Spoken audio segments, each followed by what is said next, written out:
Hello, hello. Welcome to ohmTown Daily, Season 2, Episode 354 for December 20th, 2023. I'm Mayor Watt, that's ohmTown.com.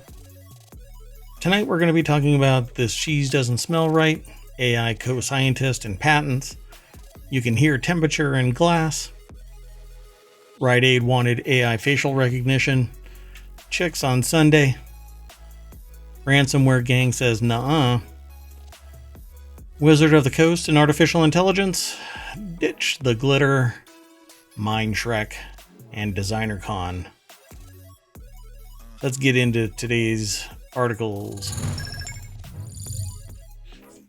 So the very first article is over in ohmTown Daily. The cheese factory chemical leak sends dozens to hospital. At least 29 cheese factory workers in Tennessee were hospitalized following 2 leaks of a potential fatal chemical.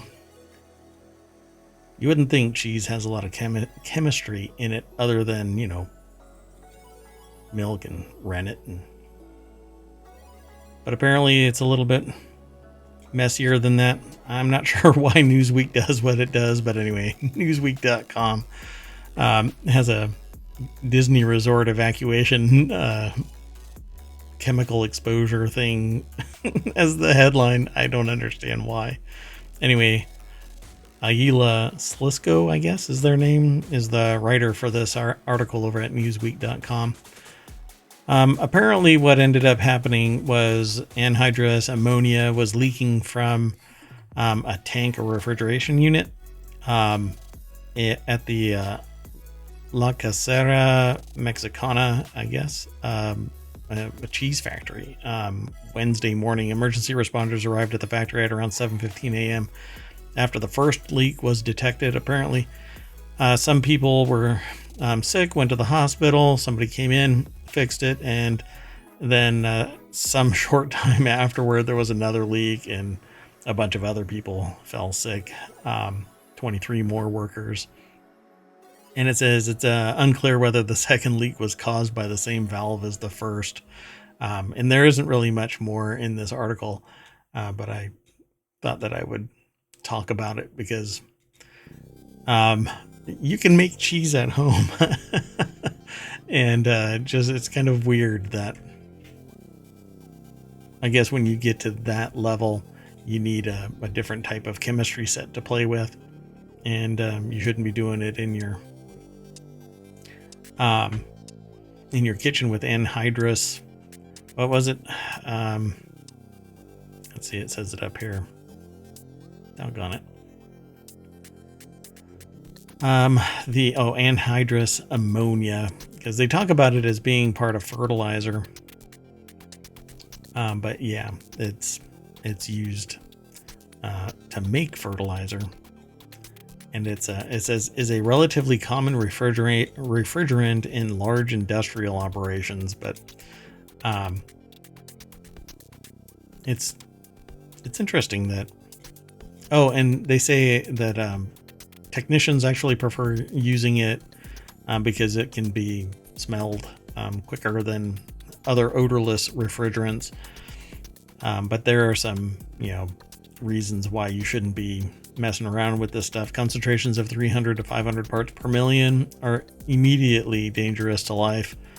People will generally leave the area due to lung irritation, coughing, shortness of breath. Higher exposures can cause fluid in the lungs, pulmonary edema, and severe shortness of breath. Basically, you pass out, and because it's heavier than air, you basically end up swamped in the stuff, and you asphyxiate right there. So never a good thing.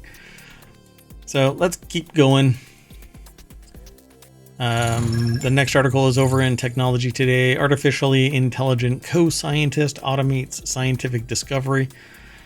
And in light of the fact that copyright can't be attributed to anything generated by AI, why would a patent be allowed? But I find this really interesting because this is a non-organic intelligent system, has for the first time designed, planned, and executed a chemistry experiment, according to Carnegie Mellon University researchers that reported it on December 21st in the journal Nature.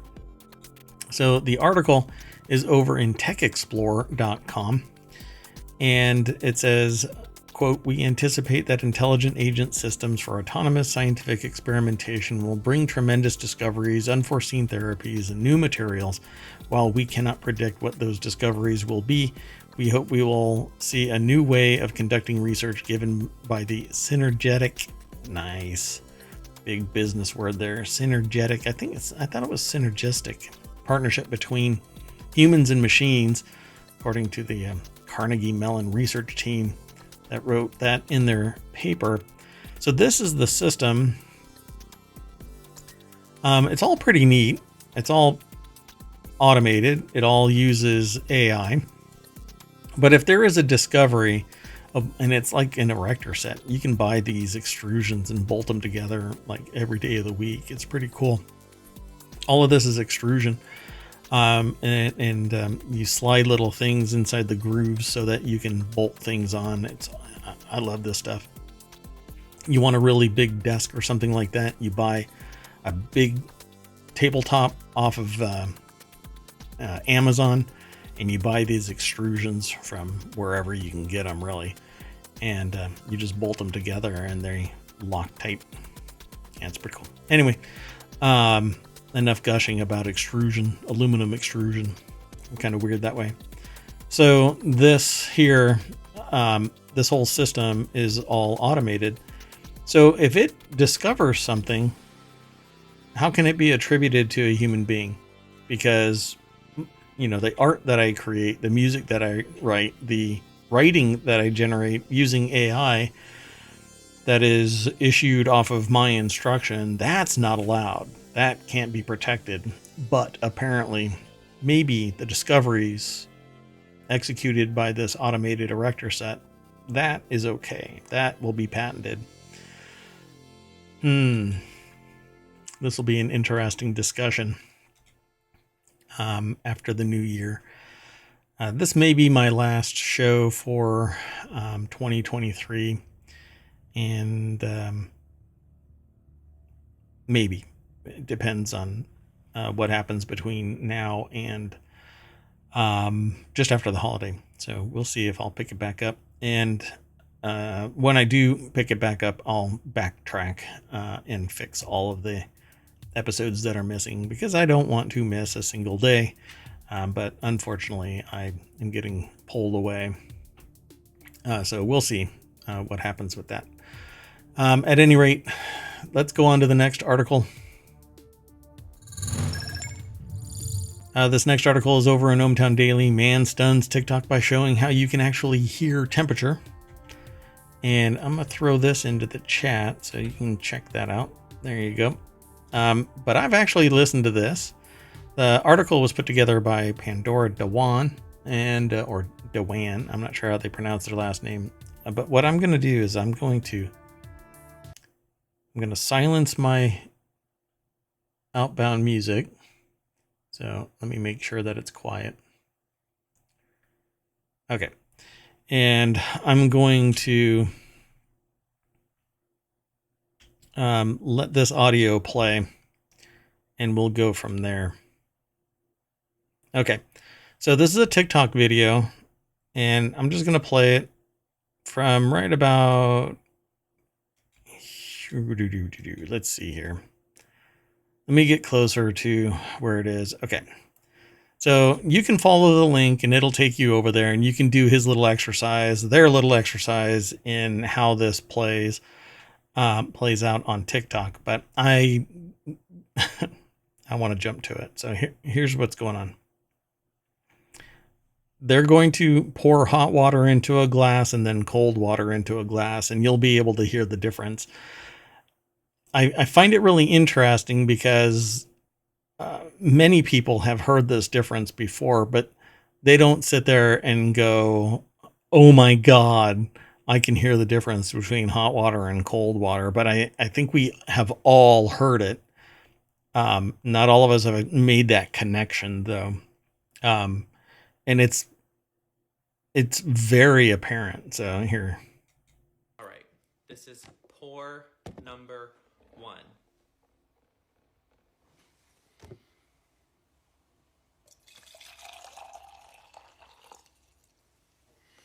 All right, you got in your mind which one you think that was? Well, here's pour number 2.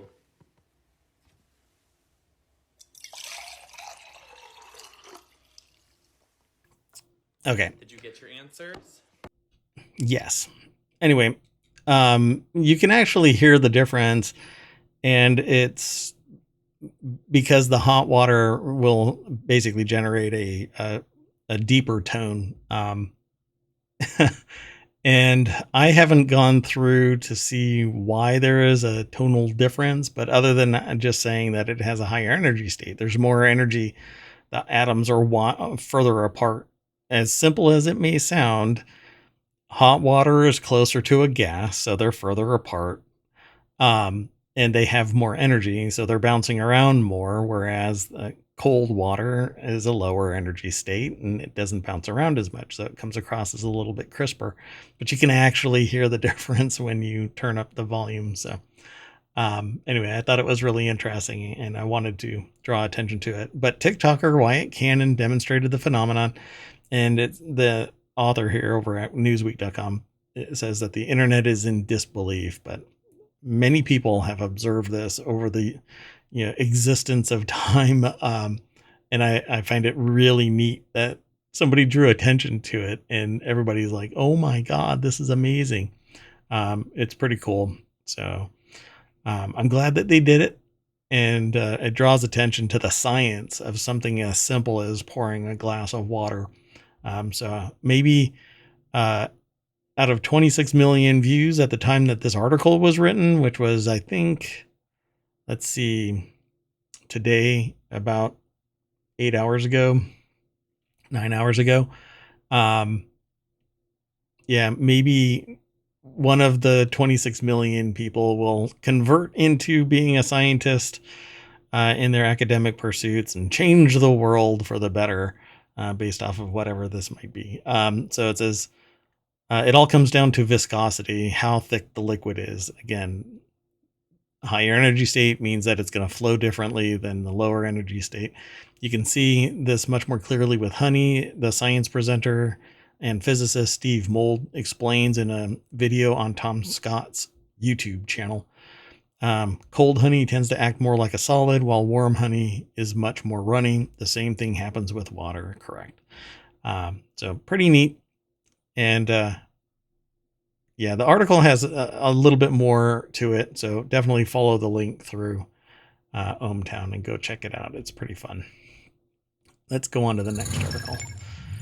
This next article is over in the Mobile channel. Rite Aid banned from using AI facial recognition to curb shoplifting.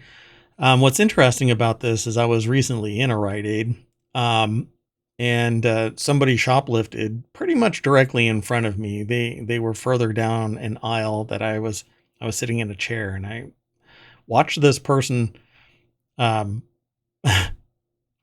shoplift, but they did it in such a way that you kind of go, maybe they're just picking something up. But it was a team of 2 people that pulled the manager or the shopkeeper away from where the person was shoplifting. And they ended up chasing the people around the store. But I didn't know what the full context of what was going on was until later on.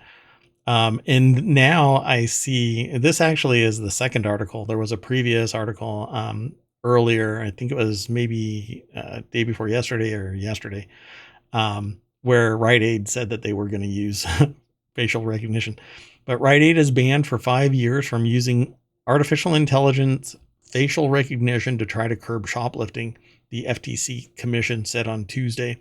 In a press release, the agency said that the drugstore company is being banned from using the technology for surveillance purposes for the length of 5 years to settle charges by the FTC. The FTC charges that the retailer failed to implement reasonable procedures and prevent harm to consumers in its use of facial recognition technology in hundreds of stores. Rite Aid's reckless use of facial recognition left its customers facing humiliation. Yeah, a false positive is worse than anything. I mean, if somebody gets away with shoplifting because your AI facial recognition didn't work out so well, that's not so bad. You can write it off. But going after somebody who is incorrectly identified as a shoplifter in your store, that's kind of the horrible thing about this. So Tara Suter over at The Hill put the article together, and the shoplifting and store theft is and loss prevention in general is just massive. And it's actually gotten worse as time has gone on. I think largely because we have this hands-off type of approach. And we stopping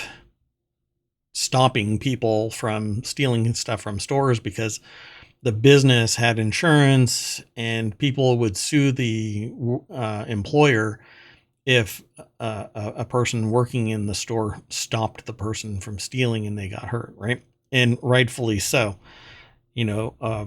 Employees shouldn't be the physical guardians of product when the store itself isn't going to be sitting there protecting the employees from harm. So, why should the employees stand by the company if the company won't stand by the employee? People get hurt on the job and they get fired. It's despicable, but we've created this era in business and society where there is no loyalty to the employer and there's no loyalty to the employee. And while the employee is going to suffer more, the employer is like, well, we can always find another employee. So employees have no bargaining power, not until they unionize. So they wanted to use AI, and I guess it kind of shit the bed. Rite Aid's reckless use of facial recognition systems left its customers facing humiliation and other harms, and its order violations put consumers sensitive information at risk. Today's groundbreaking order makes clear that the Commission will be vigilant in protecting the public from unfair biometric surveillance and unfair data security practices. Okay, well, now go talk to the arena that houses the Rockettes, because they used artificial intelligence to kick out an attorney that wasn't even associated with the case that was being brought or litigated against that arena. I can't remember the name of the arena right now, but anyway, if you look at a attorney and it's like brownies or something like that, and Rockettes, you'll find this case. It's really fascinating. And Rite Aid is really kind of in a world of hurt because the Justice Department is coming after it, accusing it of filling hundreds of thousands of prescriptions for the controlled substance. Whatchamacallit? It was an opioid, and I can't remember the name of it right now either. Oh, God, it's like this scourge on society, apparently. My brain just isn't working today. So anyway,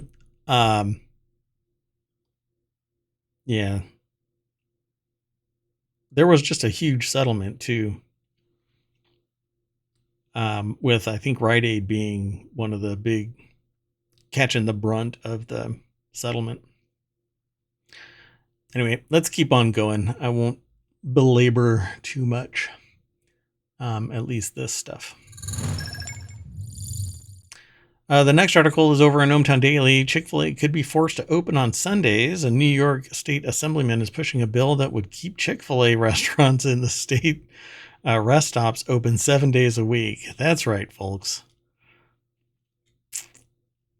When all hell is breaking loose, you can count on a New York state assemblyman to force Chick-fil-A to stay open for 7 days because, damn it, sometimes you're really craving Chick-fil-A on a Sunday. And you know what they say, God didn't rest on a state rest stop on Sunday. So the article, oh wait, before I do that, let me throw it into the chat so it's in the show notes. or it's in the VOD. Oh, by the way, I've opened up a subreddit on reddit.com, so you can go over there. And it will have the links as well to ohmTown Daily. So if you go to reddit.com/r/ohmTown Daily, you'll be able to get it. I tried to get ohmTown, but it's a private community for a couple of people, apparently. I don't know what's up with that. And I haven't actually asked them if I could get it, but it is what it is. I still have ohmTown.com. That's where everything is focused anyway. But it'll have show notes there too. I don't know if that's going to do anything at all, but it's another community. And it'll link to ohmTown.com. We'll see. Maybe they'll, ban my subreddit. So what is this all about? The article's over at newsweek.com. Julia Carbonaro is the author of this. And let's see here. Defying a decades-long tradition of closures on Sunday, a New York Democrat is trying to make Chick-fil-A restaurants in the state, rest stops, stay open every day of the week. So absurd. New York Assemblyman Tony Simone has sponsored a bill that would require fast food restaurants at the rest stops to serve customers on all 7 days. Require? Really? Hey, you can't make people work against their will, right? Something Civil War. Yeah, you can't force people to work against their will. And if they sign a contract that says, hey, we're going to work 6 days and take the 7th day off, you can't change the contract without terminating it, and you're going to be terminating it without real cause. So you're going to really enrich this business pretty darn quick. Let the contract expire, and if you want to change the terms so that everybody gets Chick-fil-A, stupid, Chick-fil-A on Sunday, yeah. If passed, Simone's bill would force Chick-fil-A to keep its rest stop restaurants opened on Sundays or shut them down. The lawmaker said the change would guarantee that those driving through the state during the weekend, the busiest travel days of the week, can find somewhere to eat and rest. Well, dipshit, you know that you're the one that enabled this. You literally said, hey, here's the contract. Not him in particular, but the state said, hey, Chick-fil-A, you want to pitch your business to us, providing food in our state drive-through or rest stops? And they go, yeah, sure, but we're not going to open on Sunday. And then apparently somebody had to run this through at least legal, right? You have a legal department that looks at your contracts to make sure that no dipshit move is made. Well, here's the dipshit move. Change the goalpost. Let's move it to Sunday instead of Saturday. And then tell them, all that money that you committed to our rest stops? Yeah, you're going to have to open up on Sunday as well, because we want you to open up on Sunday after you've committed to every day but Sunday. And we told you every day but Sunday. Yeah. Anyway. Quote, and this is so the representative for Simone told Newsweek the legislation is needed because Sundays are a very high level traffic day for New Yorkers, and rest stops are intended to provide services for travelers. Yeah, sure. It makes no sense for rest areas to rely on a company that by policy is closed on such a busy travel day, the representative continued. Unfortunately, the current contract would not be impacted, but the bill would require any future contracts negotiated by the Thruway Authority to include a provision that restaurants are open 7 days a week. Hey, look, all it would have taken was somebody to go, hey, the frickin' restaurants are closed on Sunday, before you go, yeah, sure. So in a post on the website formerly known as Twitter, Simone wrote, it makes no sense for restaurants at rest stops to be closed on one of the busiest days of the week. But Chick-fil-A has been allowed to limit their service to travelers in their contracts with the NYS Thruway Authority. My bill, with Democratic Senator Michelle Hinchy, will change that. Yeah, very progressive. If looking back and going, oh, oops, is progressive. Aim high, those important things. There was no other restaurant there? Maybe have some competition and have another restaurant there. More than one, you know? That way there's competition and the fee for the food in the rest stops isn't exorbitant.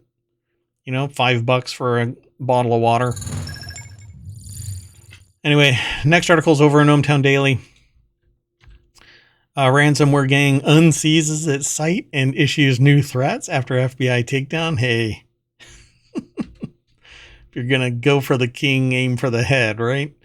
The U.S. Justice Department said the FBI has created a decryption tool to help it return data from over 500 ransomware victims as part of this Black Cat ransomware alpha, Black Cat ransomware gang that they had penetrated through an informant. Now here's the kicker with this. It's really funny. They're like, hey, we returned the data to over 500 ransomware victims, except that there's over 3,000 victims whose data remains encrypted.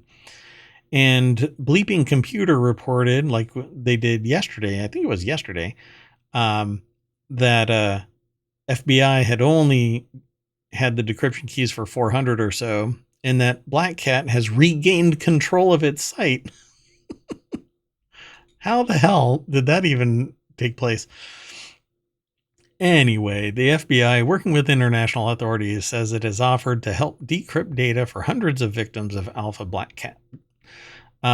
Wes Davis is the author of this. Bleeping Computer reported it this afternoon. I'm reporting it by way of The Verge. So everybody get all of their credit where credit is due. According to the DOJ, over the past 18 months, Alpha Black Cat has emerged as the second most prolific ransomware as a service variant in the world, based on the hundreds of millions of dollars in ransoms paid by victims around the world. In its model, the gang is responsible for creating and updating the ransomware, while affiliates find targets and launch the attacks, and then they split the profits. It's actually quite amazing.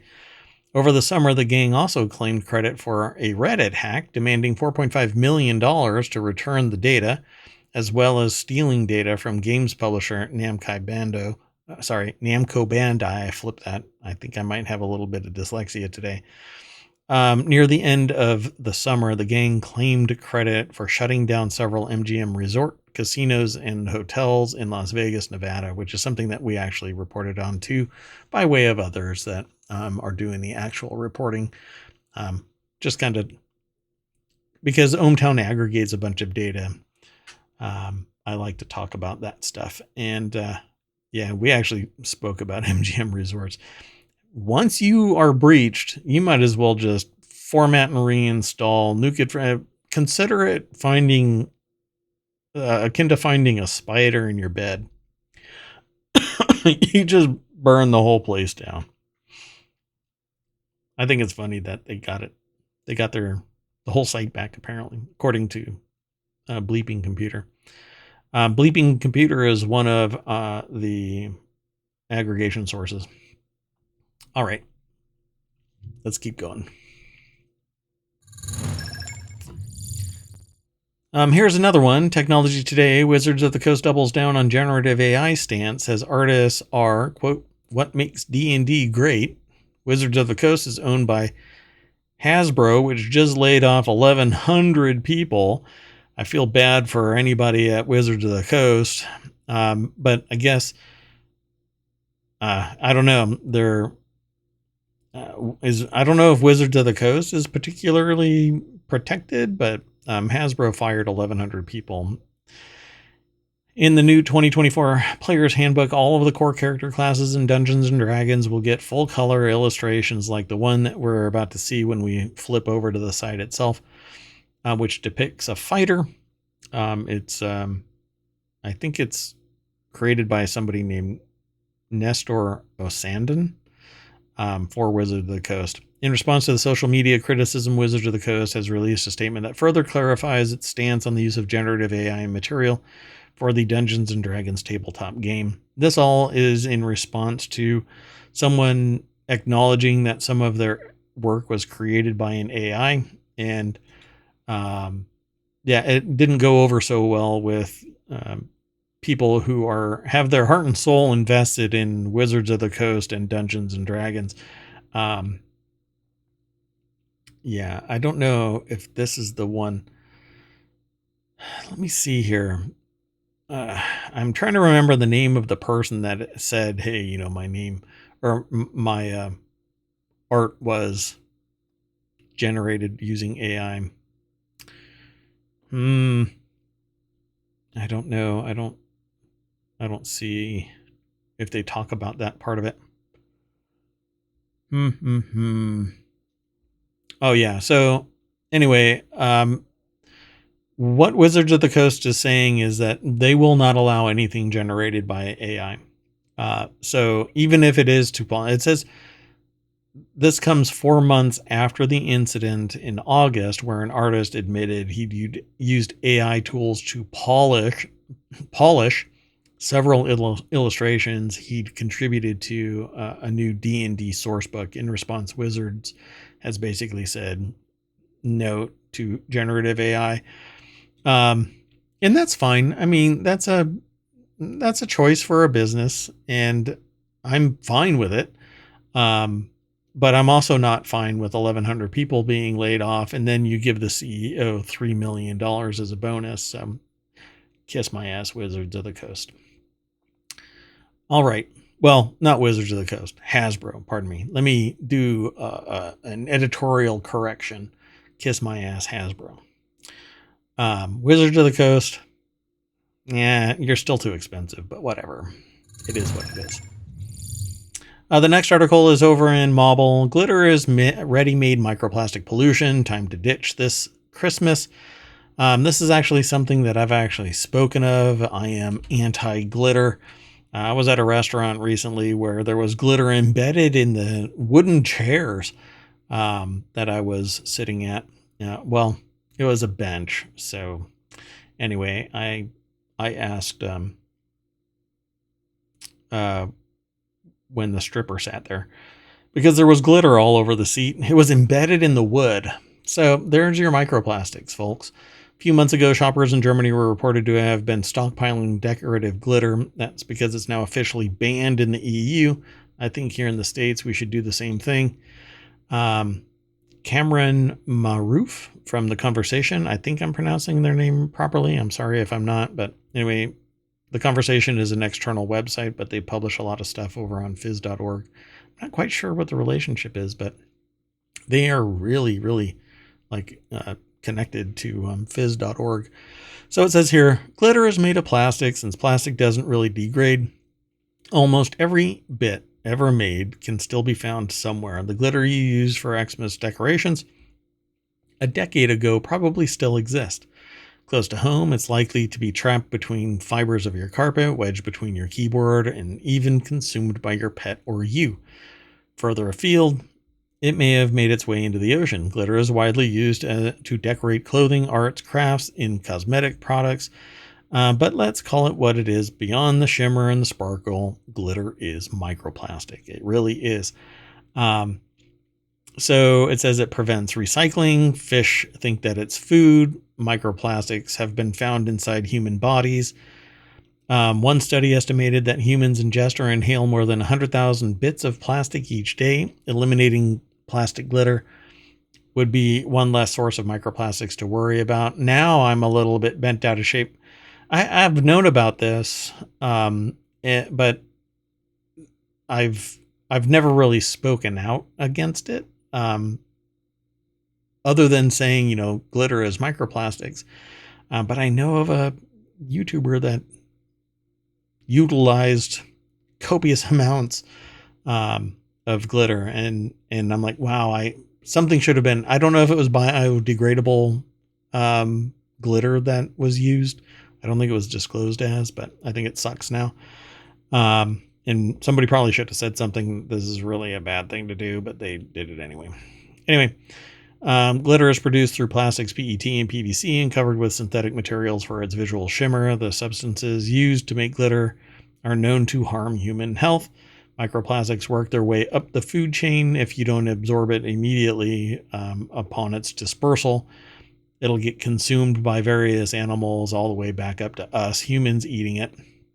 And it says, glitter is so dangerous because it's so small. Due to its ubiquitous nature and minuscule size, people basically say that it's not that big of a deal, but it actually is.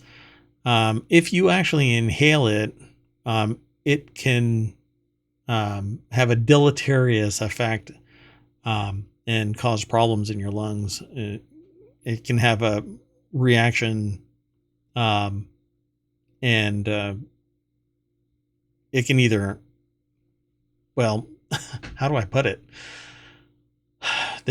It's called an edema. I mean, it can actually cause fluid to build up. It can bury itself inside the lungs.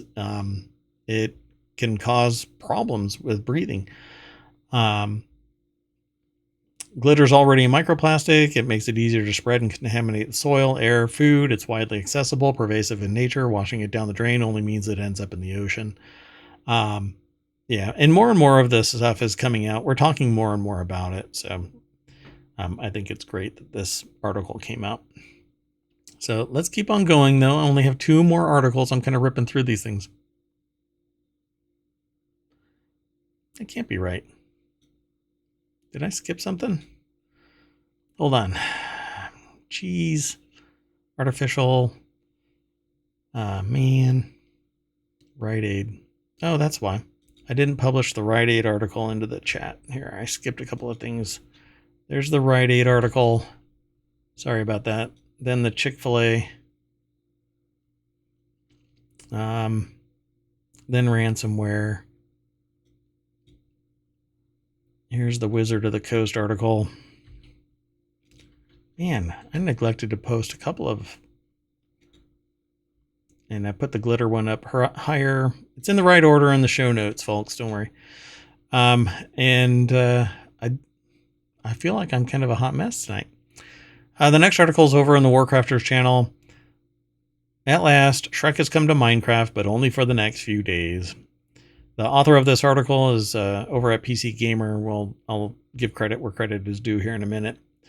They've never been to Universal Studios in Hollywood, but they have been to Universal Studios theme park in Florida. It was long ago that the Jaws ride was still around. I've actually seen that Jaws ride. I've gone through that. And their main memory of it was the overwhelming stench of petrol from all of the very real flames that surrounded the ride. Luckily, gas-filled nostrils won't be a problem in Minecraft's Universal Studios event, which is currently underway. This lets players join an online world inspired by Universal's Hollywood Studio Tour, according to an announcement published on the Minecraft website. So, Rick Lane put the article together over at PCGamer.com. Visit the famously sociable ogre in his swamp via the Universal Studios live event. There is a video over on YouTube. If you just do a search for Minecraft times Universal New Year's celebration, you'll get the video. But let me throw the link into the chat. Doink. Well, there we go. And it says here, it is decidedly fanciful take on the studio tour, letting you visit various blocky iterations of famous movie sets like Amity Island, embarking on quests and playing mini games along the way, like the Rooftop Parkour Challenge at New York Street. Once you're done with the tour, you can visit Shrek at his home in the swamp, which he famously enjoys. Players can join the friendly and not remotely antisocial ogre alongside his chattier companion Donkey. on an adventure themed after Shrek's fantasy world. This is not that video. Interesting. So the event runs until December 23rd, ending at 1 a.m. GMT. To access it, you need the Bedrock version of Minecraft alongside the free event. Microsoft has a bunch of discounts on its Universal-themed DLCs, knocking 33% off of its worlds, inspired by How to Train Your Dragon, Jurassic World, and Illumination's Minions.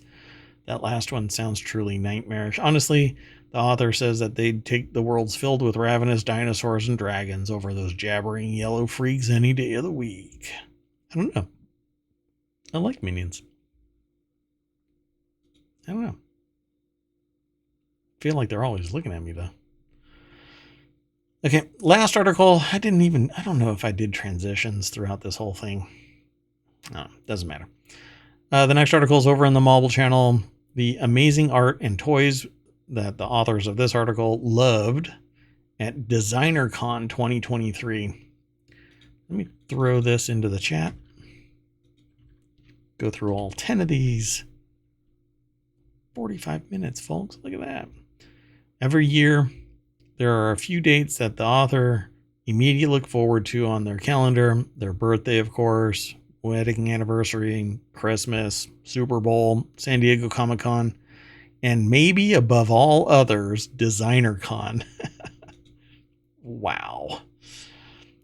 Germaine Lucier, or Lucier, I'm not sure how they pronounce their name. From Marvel and Back to the Future to Pee Wee Herman and Prey, there's a small sampling from the coolest convention on the planet. I think I want to go to this now. DesignerCon is an annual convention held in Southern California for now that has something for everyone. If you're into fine art, pop culture art, toys, sculpture, sneakers, Barbie, Ninja Turtles, Taylor Swift, whatever, there's something for you at DesignerCon. So they have a slideshow, which they normally put together, and then I kind of plot that out there like that.